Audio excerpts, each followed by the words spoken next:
Hello, fourth graders, and welcome back. I'm Mrs. Lamondo here to bring you our Fontes and Pinnell mini lesson of the day.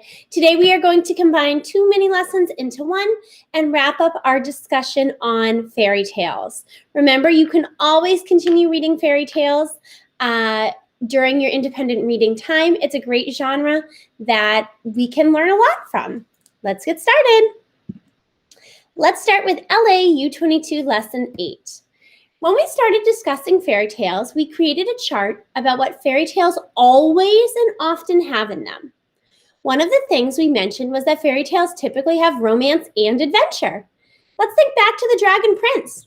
Do you remember any instances of adventure and romance in that story? Let's think to ourselves or pause the video to discuss.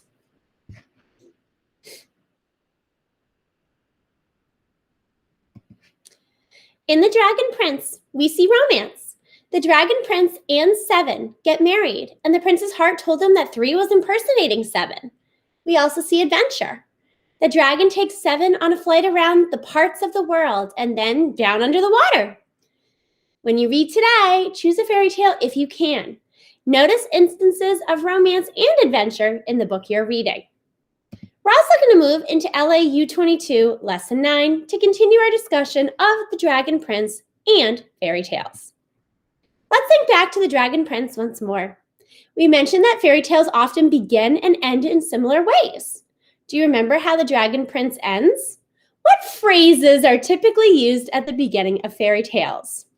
Let's think to ourselves or pause the video and discuss now.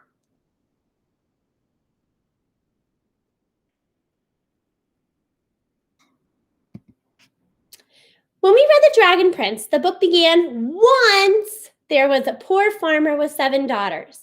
Remember, many fairy tales begin with common language like once or once upon a time. The Dragon Prince ends, and then 7 and the prince and the old woman settle down to a long, happy life together. Fairy tales often have happy endings, right? Oftentimes we hear, "They lived happily ever after." If you read a fairy tale today, see if it begins or ends in a similar way to how. Does it have similar language at the beginning or the end? Can't wait to hear. All right, fourth graders, that's all for today. Until next time, bye.